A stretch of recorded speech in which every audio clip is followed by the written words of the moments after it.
I do hope you're well. Today we're checking out some more Reddit stories, and if you do love a Reddit story, why not consider hitting that like, subscribe, maybe that notification bell too. Let's crack on with today's first story. Much love, guys. Now today's first story comes from Throwaway 168 from the Relationship Advice subreddit, and it says, I 26 female have been giving gifts to my boyfriend, 29 male's family at many celebrations without anything in return. Do I continue? My 26 female boyfriend, 29 male, and I have been together for 2 years. His family is very big on hosting and throwing celebrations, whereas my family tends to only do large holidays together, which will mostly be centered around food as opposed to gifts. In the past year or so, I've been invited to his sister's 28th female's birthday, his sister's baby shower, his mom's 60-something female's birthday, his sister's kid's birthday, 2 female, his sister's housewarming, his family's Christmas, and a couple of other miscellaneous celebrations. Every time I bring a gift, it's to the point where I've been spending more money on gifts for his family than my own parents and siblings. However, I've never gotten a gift from his family. It's not really their fault or intentional, as we all tend to do our own celebration for my birthday, so there's not really been an opportunity for his family to give me gifts, other than Christmas, but the one-sided gift giving is starting to get to me. I've considered that maybe there isn't an expectation for me to bring a gift, but for most of these celebrations I'm invited to, it'd be very odd not to bring one. Example, baby shower or birthdays. I've considered doing joint gifts with my boyfriend, but his mom also pointedly asked me one time, is that the one from my name without me mentioning that I'd even brought a gift, which made it seem like it was a given that I should have brought one. To be clear, I don't want/need any gifts from anyone of his family. I work a decently paying job. Despite being in a high cost of living city, and my boyfriend and I are both more financially comfortable for our age than his family. However, the sheer number of celebrations I'm being invited to, without an unspoken obligation for gifts, is starting to build up, especially because it feels like the relationship is one-sided. As I've never received anything in return with Christmas coming up, I wonder if I should continue bringing gifts or use this as an opportunity to work with my boyfriend and change our operating model. Or do I just bring something that's cheaper, like some baked goods or chocolates? I personally think, because it's his side of the family and it should be the other way around as well with your side, that your boyfriend should be buying the gifts and then just putting your name on it like a joint gift from both of you. That's what happens within my family anyway, and then it's the opposite way round for like the other side of the family. And I really just think it's as simple as that, but to dread a pout who says most definitely. Start bringing some baked goods, take on a baking hobby, but not too much time investment if you're not interested, or to give them that much effort, or even going to the store's bakery section to get cookies and putting them on your own separate tray at home. If they ask why the sudden switch, you can tell them. Baking from the heart is the best gift of all. To be fair, receiving cookies as a gift would be absolutely awesome, especially freshly baked ones. Holy mole. But another commenter says, I really think you should be given a combined gift from you and your boyfriend. A gift from each of you seems a little excessive. My husband never went out and bought a separate gift than what I would buy. It was just from us. Christmas I would bring a bottle of wine or something for the host, and that is all, and let their family exchange gifts. And one more comment which says you state that the one-sided gift giving with your boyfriend's family is starting to get to you. But how can that be when the one-sided aspect is not intentional and merely a consequence of the very nature of the events that you've been invited to? For example, someone else's birthday, someone else's baby shower, someone else's housewarming. Rather than focusing on the positives that you were invited, you are solely focused on the negatives. This is compounded by the fact that you have labeled the in-laws with negative motives and actions when you state that there is an unspoken obligation for gifts and that your boyfriend's mother pointedly asked one time about a gift she attributed to you. First of all, unless this was the first event that you had ever been to, it is likely that your boyfriend's mother asked if that was the gift you were bringing, because you had well established a pattern of bringing gifts. Secondly, is your experience going to other people's baby showers, birthdays, and whatnot, but you do not bring gifts, and somehow this makes your boyfriend's family wrong? You've got the following options, not necessarily in order, and not necessarily mutually exclusive. 1. Have your boyfriend buy gifts for these events and put your name on the gifts along with his, and then you do the same for him with your family. Do not worry about what either family thinks.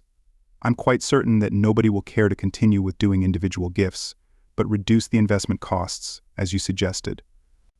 If the gift is thoughtful and took time and effort like a baked good, it will be appreciated. Again, do not worry about what others think. The old adage, it is the thought that counts, applies here. Change your attitude rather than being annoyed by being included and annoyed that you are not receiving a gift at a baby shower or birthday or housewarming, when pretty much that is not the norm. Look at it like his family thinks enough of you to include you. In reality, they are not obligated to include you, and rather than being skeptical that they do for the reason of a gift grab, give them the benefit of the doubt. So just a bit less than a month, Opie comes in with her update and says some commenters suggested that I was not being appreciative of being invited to family events, but I thought that maybe I was being too harsh. Well, with Christmas coming up, I, 26 female, was invited to Christmas with my boyfriend, 29 male's family, but given his sister, 28 female, just had a second child with some health complications.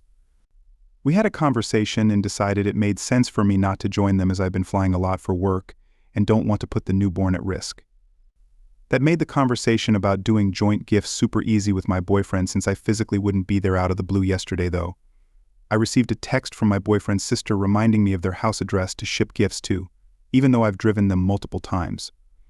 Then about an hour later, I received a text from my boyfriend's mother telling me about how the sister's daughter toddler has been a little upset recently given the new baby, and that it would be great to get the toddler an extra gift to make her feel special since the attention has been on the newborn on top of whatever I was planning to get the newborn.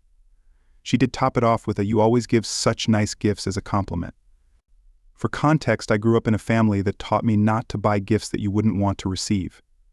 I bought very nice things for my boyfriend's sister's kids for her daughter's birthdays. Toys plus nice name brand clothing like Nike, North Face, and the latest baby shower for the newborn. I brought this to the attention of my boyfriend and he mentioned he'd let them know that he was bringing our gifts. But I have a feeling they'll misinterpret to think that we're still getting separate gifts. We will see how it goes next week, but I've been super put off by the text that I've gotten from his family. It seems pretty blatant that they want gifts from me and are expecting it, but I'm glad that my boyfriend is planning to take care of the communications. Alana advises Zop. That's crazy entitlement. Clearly you give great gifts and they want more, but asking for gifts like that is very off-putting. I don't blame you for feeling that way. From now on, only give joint gifts with your boyfriend. Nip this in the bud now, Limitless Megan says. This is a boyfriend problem, just that he's let this go on so long. But he doesn't need to be telling them that he's bringing the gifts. What he needs to tell them is here is Opie's wish list, because I know you didn't just reach out to someone not coming to our celebration to ask for gifts when you had no plans of giving her a gift yet again. And yes, I noticed you haven't once returned any of the great gifts she's given you when it's her turn to get gifts. I'll be bringing try gifts from us and will happily bring her back your gifts to her, Material Seller says. Who the hell takes gifts but doesn't give to the point where they call you for the gift? Also, people saying being invited is the gift are takers. They don't give gifts, so don't listen to their advice. What kind of cheap-ass family are you dealing with? You sure you want to be married into this type of family? That's wild. Imagine sending a text to someone asking them to send an extra gift. That is just insane entitlement. And time to just put a halt to that immediately. It sounds like they got so used to receiving gifts and giving nothing back that it's the norm for them now and they can expect it, they can ask of you, etc., etc. Absolutely stop that shit right now. But what do you guys make of this situation? What would you do if you was in Opie's position? Let us know your thoughts down in the comments below, and let's move on to another story. Now, our next story is from Deep Nebula 4950. There's several parts of this story. You may have heard previous parts in other places as well, but there's a new update as well. So as always, use the timestamps if you want to skip certain parts. That's what they're there for. And before we do get into it, it contains domestic violence, coercive reproduction, gaslighting, sexual abuse, and mental illness as well. Let's get started. And this story is titled, Am I the Arsehole for Supporting My Husband's Cruelty Towards His Biochild? My husband, 42 male, and I, 36 female, have a very solid relationship. We've been together about 13 years, have no children, but are very active in my nephew's or male-marked life. For some background, my husband has a child, 16 female Laura, with whom only my mother-in-law and to some degree father-in-law have a relationship with from his nuclear family. The reason being she was conceived when her mom poked holes to the condoms. It was a whole drama about it, and my mother-in-law begging my husband to have a relationship with Laura, but he simply couldn't. He even had to get psychiatric help in order to be able to cope with it. The mom admitted she did it so he would stay with her due to the responsibility. But it did not work. He pays child support because the law mandates it, but nothing more. I didn't hear about this news from my husband, but from my mother-in-law, and she emphasized that she liked me a lot and hoped I'd be a good enough person and procure a relationship between my husband and Laura. I was flabbergasted and asked my now husband about it, because my mother-in-law made it seem so different than the truth. He explained he was going to tell me before we moved in together. And to be fair, he kind of already gave me a little info here and there and explained the whole situation and told me I could go to therapy with him and see the psych info if I wanted. But things were not like my mother-in-law said. His sister confirmed this as well and explained this issue was the reason she was not as close to her parents anymore. Things went okayish for some time and even the wedding went without issues. We all have several boundaries and mother-in-law more or less respects them, although she still has constant communication with Laura and her mum, and we have several cycles of very low contact with her. But things went to overdrive once my sister-in-law got pregnant with Mark. Mother-in-law started telling everybody it was not her first grandchild and all that cryptic stuff. My husband was so uncomfortable about it. She pushed for Laura to be involved in birthday parties, christenings, etc. But we all said no. She also invited both them to a birthday party a couple of times and we simply did not attend. Now the new issue is that Laura's been so sad for not having her bio dad in her life. My husband said no and left immediately. I stayed while grabbing our stuff since I had brought food and told her it was not going to happen. According to my mother-in-law, Laura just wants to know my husband since he is a real dad and despite being okay with her stepdad, it's not the same. She said she will give her our address and contact info because she is desperate for a connection. I told her I would call the police on all of them. I said my sister-in-law will be very upset with her when she hears of this and to not be surprised to get less access to Mark. Mother-in-law called my husband cruel and me a bad person for encouraging his cruelty towards an innocent child. I told her I understand Laura is innocent, but she most likely would not be asking the same if it were a woman who conceived in the same circumstances. Am I the arsehole here? Edit. I thank you all for your opinions, even if you say we are monsters or cruel. I'm trying to keep up, but I think I need to clarify some things. If I asked, am I the arsehole or not because I want to betray my husband, but because I stand by him no matter what, the condom did not break, and he was very into safe sex. She assured him she was on the pill, but he wanted to be safer by using condoms. Yes, she admitted to poking holes when he asked her if she would consider an abortion, and if not, they could co-parent because he really didn't want a relationship anymore. She admitted to it. Mother-in-law knows all of this. She is not in jail because mother-in-law begged my husband to not report it, and he just wanted it all over. My father-in-law is like Switzerland now. At the beginning he was all up in arms until my sister-in-law asked him if he would feel the same if it happened to her. Mother-in-law is on thin ice with sister-in-law since she introduced Mark to Laura on a zoo outing without consulting sister-in-law first. Mother-in-law is not allowed alone time with Mark anymore. He has to pay child support until Laura is 18 or done with education in the country we live. He already made sure to make a will, leaving her the minimum allowed by law, since you can't disinherit children in the country, but you can leave them the least amount. Mother-in-law is very distraught at this since he had me and Mark as main beneficiaries. Husband does not want to meet Laura, give her a letter, etc. I'm not going to make him do that. I do believe my mother-in-law is pushing harder since Mark was born because my husband is amazing with him. We even took him on a trip recently and we are very loving towards him. We also spent a bunch on him because we want to. We're in our place. But it's all in my name for obvious reasons. I don't know if Laura knows, but I would never tell her because it's not my place. And despite everything, I think it's horrible to learn and worse from someone you don't even know. So sometime later, Opie comes in with a first update and says, I want to thank everybody that took the time to reply, even if it was against us. You gave us the push we needed to clear the situation. I'm sorry this is long. I showed my husband the post, and after spending a long time reading the comments, he decided enough was enough. Yesterday morning he texted my sister-in-law and mother-in-law, telling them that he would like to meet them and have this over with. Mother-in-law said we could do it in the afternoon and that. Laura was coming too. We all said okay. My sister-in-law and brother-in-law met us at the door because they didn't want to go in before us. It was really tense since the beginning. Laura tried to hug everybody, but we asked her to please not. Then she tried to hug my husband, and he was slightly less polite and asked her not to touch him. My mother-in-law was very cheerful somehow. My father-in-law was just offering everybody drinks and snacks. He was like living in his own reality. We sat down, and after what felt like the longest 5 silent minutes of my life, my husband turned to Laura and asked her if she could please leave him alone. Laura responded that he was her dad and she will need his support when she goes to uni. Since she was planning to move to our city, and it was very expensive and hard to find a place, she said she knew he had his own place and that he clearly has money to spare. So she was wondering if he would help her out. My husband said no, that he was already paying child support and will stop as soon as the law allows him to. She was upset but somehow kept going. She turned to me and said that at the end of the day, what is my husband's will go to her, since mother-in-law explained the inheritance laws to her. And she wanted to be in good terms with me when we decide what to do with the house, etc. I told her not to worry about it because the house is in my name only, and there is already a will covering it all. Mother-in-law knew about the will, but not the house situation.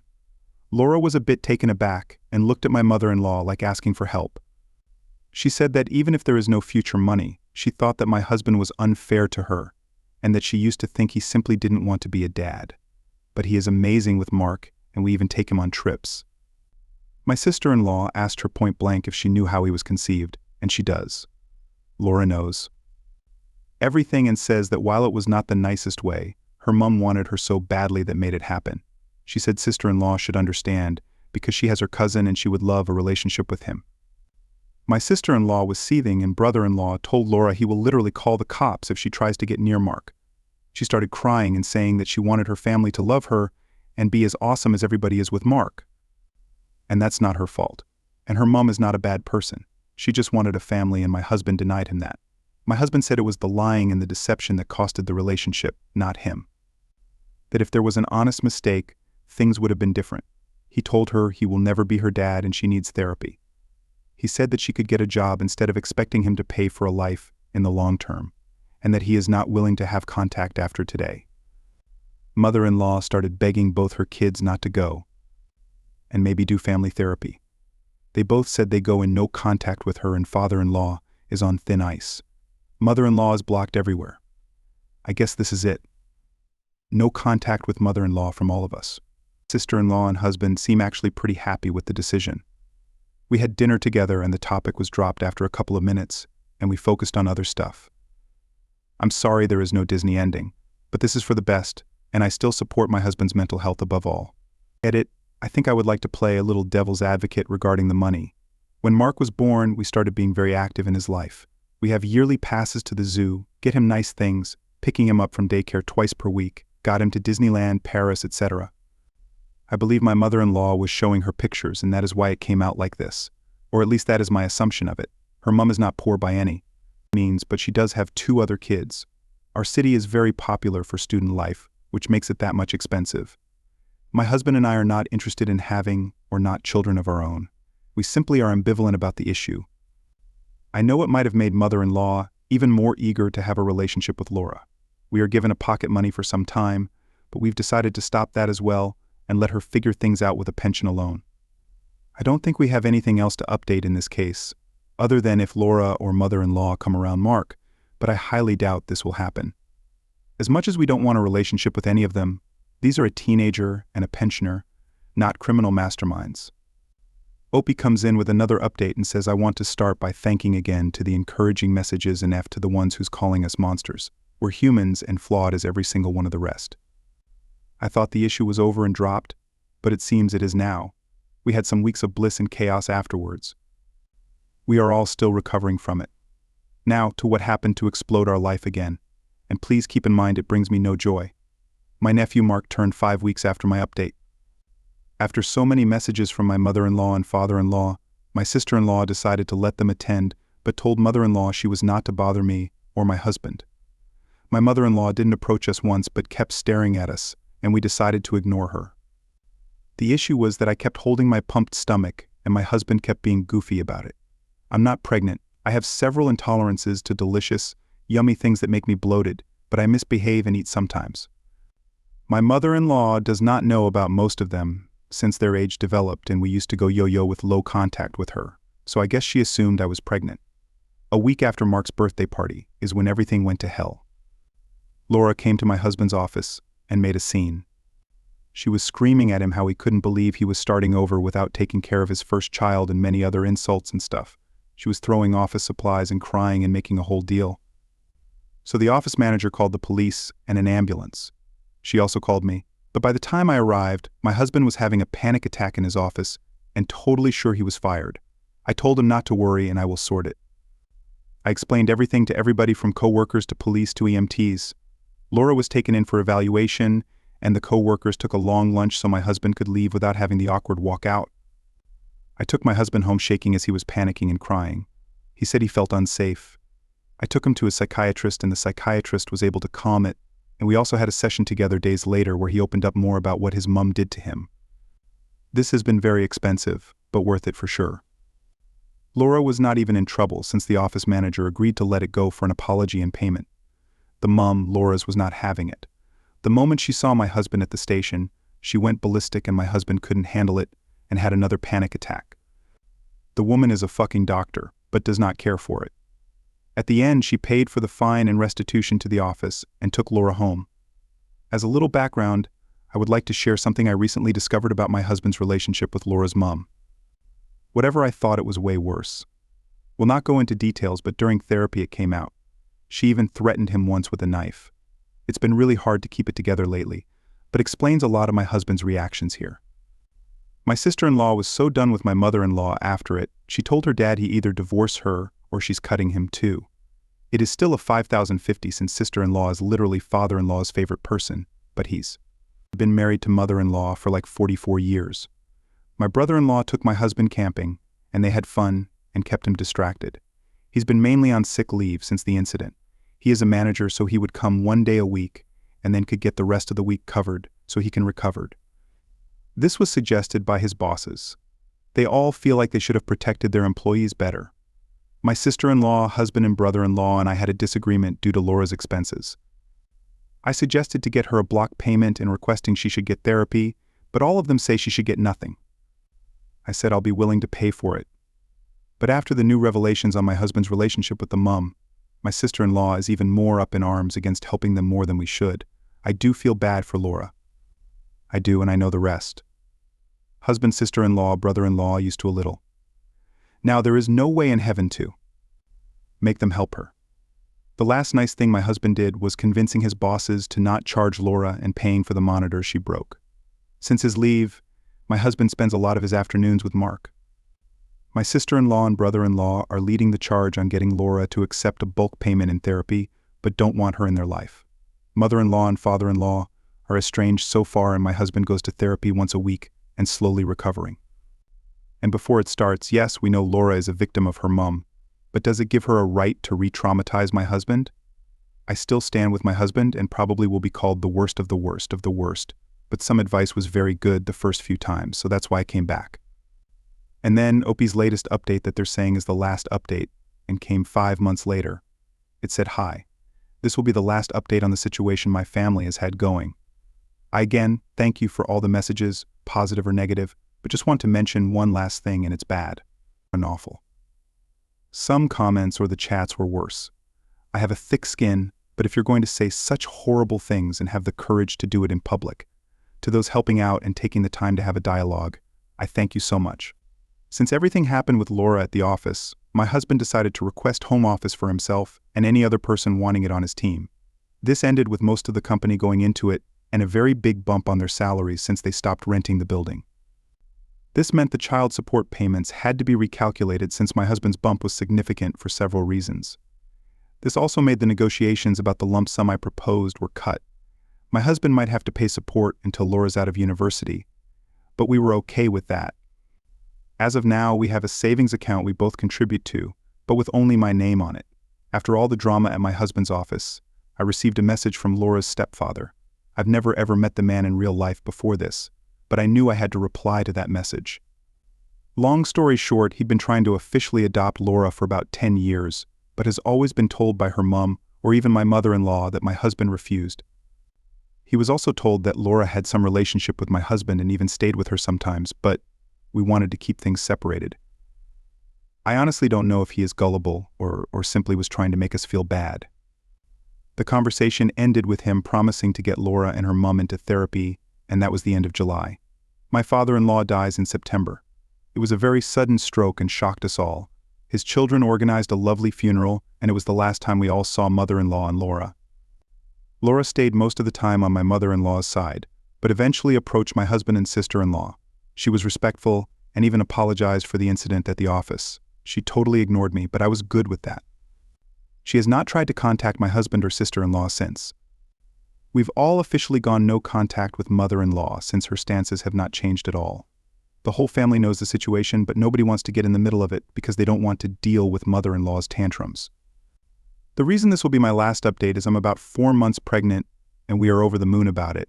I know many of you will have awful things to say in the comments, but for those supportive, know this has actually been great news to my husband and he is overjoyed with it. We're going to focus on our family and continue to heal as a unit, which of course includes sister-in-law, brother-in-law, and nephew. My nephew's only question was if the baby was allowed to go to the zoo with him, since he wants to show it to the monkeys. It was adorable, and he's been telling all his friends in kindergarten about it. I feel this is going to be a healing experience for all of us. My husband is starting opening up more about what happened and why he's reacted to all the situation this way. Not only with me or family, but with friends as well. A new parts, but not the whole picture.